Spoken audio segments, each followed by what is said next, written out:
So guys, Tinubu's decision and Omotosho's decision to send Nnamdi Kanu to Sokoto prison is unbelievable, and it is also unacceptable and also against the law.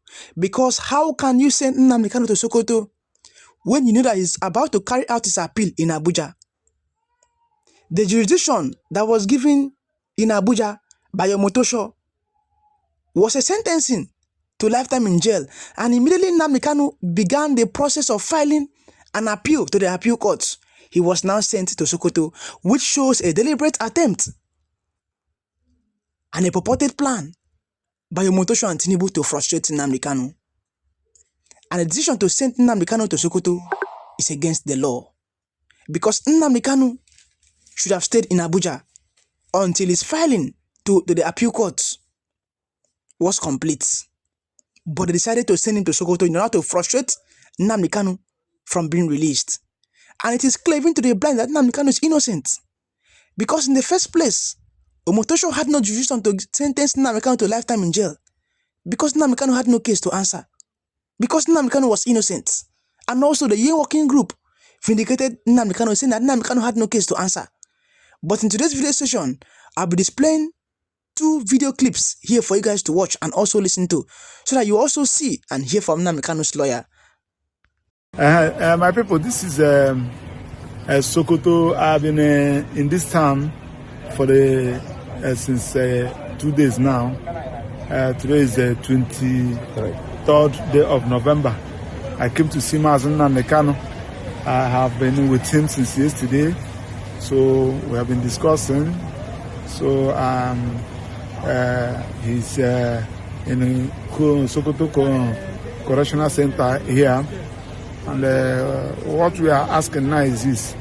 Somebody whose appeal is in Abuja, and they're putting him in Sokoto. And if you want to file some processes, would the federal government made a private jet available for him to take him to Abuja? After filing his process, they take him back. So that is another issue that is giving us concern, because the place of jurisdiction where he's going to do his appeal is in Abuja, and it's on record that all the filings that he has been doing it by himself in Court of Appeal Abuja Division. So there are some things that he needed to file there, including affidavit. He cannot do it. Everybody is frustrated. We are handicapped. So we are now looking for the next line of action on what to do. But meanwhile, at least for the first time, I have seen him. He's to confirm that he's in a Sokoto prison here. So I will be leaving to Abuja now. Then thereafter, I'll keep you people updated. Thanks, and God bless you. Well done. To the federal government and to Justice James Omotosho in Federal High Court Abuja that sentenced Nnamdi Kanu to life imprisonment. You think you are hurting him or doing the federal government a favor by sentencing Nnamdi Kanu to life imprisonment? That was dumb. That was daft. I'm here now to tell you that you sentencing Nnamdi Kanu is a more damage to the federal government than to him.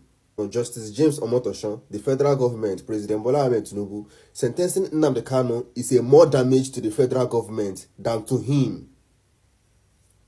Nnamdi Kanu has said on several bases that he's a dead man walking, and he's a dead man walking because from the last moment of the court scene, of that court hearing that day, or that court sentence that day, Nnamdi Kanu never showed any atom of fear or any atom of regret. All his eyes, all his body was full of anger. He was furious. He was agitating. He was still talking. He didn't have any atom of regret in all his action. And for the people that edited some videos and posted online when they sentenced Nnamdi Kanu to life, they now put a video of him when he was bending down like as if he was crying. No, Nnamdi Kanu was not in court when he was sentenced. He was shouting, he was angry, he was pointing, he was cursing some people in the comment section. He was cursing some people in the court, and they sent him out. So he was not in the courtroom when he was sentenced. Now, why did I say that Nnamdi Kanu's sentence is a more damage to the federal government than to Nnamdi Kanu himself? Is that the most important thing in every country that claims to be a federal republic, in any country that claims to be a sovereign nation, in any country that claims to be an independent entity, the most important thing is the justice system of that country. When the justice system of that country is completely collapsed, then that country has no base again. The sentence of Nnamdi Kanu is the first ever sentence in Nigeria that the whole Nigeria is dividing, shaking, and saying, this is injustice, this is injustice. Tell me another person that has been sentenced in this country that Nigerian people were saying, this is injustice, this is injustice. Nnamdi Kanu is the first ever person in Nigeria that was sentenced, and the whole Nigeria is divided. The whole Nigeria is talking about it. Not talking about it that it was a good thing. No, a greater percentage, like 60% of Nigerian people, are saying that it is injustice, and like 25% or 10% are the ones that are saying that it is correct. So Nnamdi Kanu is the first person that have completely destabilized the justice system in Nigeria. You know one thing about you people, but the fact that you went to school or that you doesn't really mean that you're smart. See, you are trading Nnamdi Kanu's detention in the detention. You are trading Nnamdi Kanu's detention or imprisonment. You are trading it with the justice system in Nigeria. You are selling the justice system in Nigeria just to keep Nnamdi Kanu in detention. Look at what is happening on the international scale. On international scale, the justice system of Nigeria is being questioned, is doubted. Go and check the news channels, the United States news channels. Go and check other organization news channels. I mean, outside Nigeria, not within Nigeria. Outside Nigeria, they are questioning the justice system in Nigeria. And you think that the best thing that you can do is to sentence Nnamdi Kanu.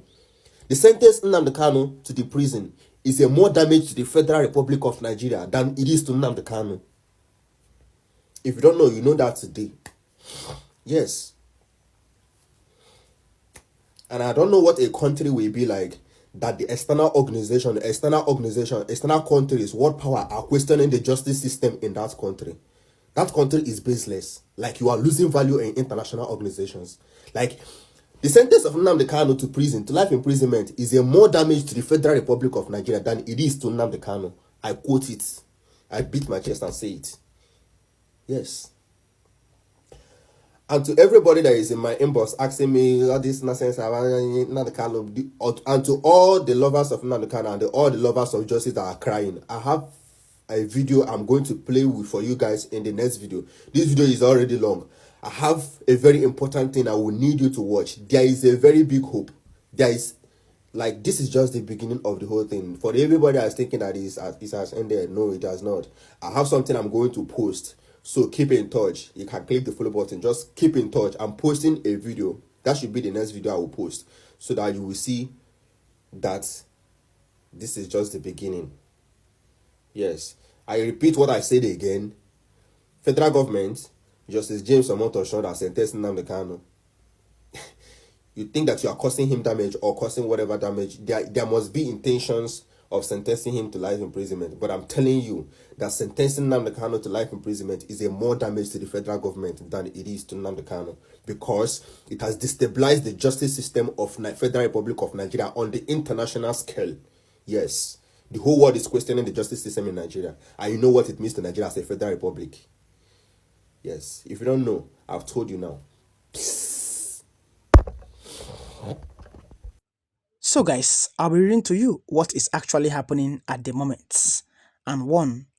Kanu is asking the Court of Appeal to stop the High Court judgments. And I read, he argues that he has already filed the notice of appeal and that the High Court was wrong in dismissing his no-case submission.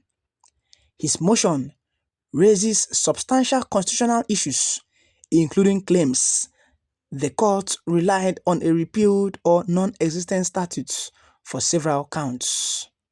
The High Court failed to consider his arguments on jurisdiction. Don't forget that before Omotosho executed a judgment on Nnamdi Kanu, he walked Nnamdi Kanu out. And that very judgment from Omotosho was embarrassing and it was disgraceful, because that very judgment was given in absence of Nnamdi Kanu. And when Omotosho was reading out that judgment, it was clear that someone wrote that very judgment for him, which shows you the level of corruption we are actually witnessing. Well, let's continue. There was a failure to apply mandatory legal tests under the Administration of Criminal Justice Acts. 2. Tensions in courts. During a hearing, Justice Omotosho ordered operatives of the state security services to remove Kanu from the courtroom. The judge then paused the judgment delivery. 3. Appeal after conviction. After Kanu was sentenced to life imprisonment, his legal team immediately announced they will appeal the conviction. And you can imagine that after the appeal court announced that they will appeal that very judgment, Tinubu, in collaboration with Omotosho, sent Nnamdi Kanu to Sokoto prison, far away from Abuja, where they will not have easy access to Nnamdi Kanu. And you can imagine, because their judgment was wrong, they are now afraid that Nnamdi Kanu will file an appeal to the appeal court. They are now afraid, they are now running helter-skelter. Little no wonder they decided to send Nnamdi Kanu to Sokoto in order to frustrate his plans to appeal that very judgment that was given by Justice James Omotosho. And I will also call out Awomolo, because Awomolo must also be faulted for his role in making sure that Nnamdi Kanu was sentenced to life imprisonment. You can imagine that Awomolo, who is the late counsel representing Bola and Tinubu and the federal government against Nnamdi Kanu, stood up in court on that very day and told the court to declare death sentence on Nnamdi Kanu. But it was Omotosho in his own jurisdiction that reduced that very penalty to life imprisonment, which was embarrassing for Awomolo and also Omotosho, because what is being done to Nnamdi Kanu is nothing but injustice. Let's continue. His lawyers called the verdict a travesty of justice and expressed confidence that the Court of Appeal will overturn it. 4. On count 7. Kanu argues that count 7 of the charge does not exist in law, referring to a prior Supreme Court finding. Now, just before Nnamdi Kanu was being sent out from the courtroom on that very judgment day, Nnamdi Kanu was asking Justice James Omotosho a simple question, where it is being written in the law that he committed the crime, and Omotosho ignored that very question from Nnamdi Kanu. This is why Nnamdi Kanu's lawyers will be filing an appeal in the Court of Appeal. Let's wrap this up. He claims the trial court failed to comply with that Supreme Court order. Don't also forget that in 2022, the appeal court vindicated Nnamdi Kanu. The appeal court stated that no court in Nigeria had a jurisdiction to try Nnamdi Kanu, thereby making Omotosho's judgment on 28 November irrelevant. Well, I am confident that with the evidences Nnamdi Kanu have, he will overturn Omotosho's judgments in the Court of Appeal. At this point, I'll let you guys tell me what you feel about this in the comment section below. Those who like this video, share this video, and hit the subscribe button below for more trending updates.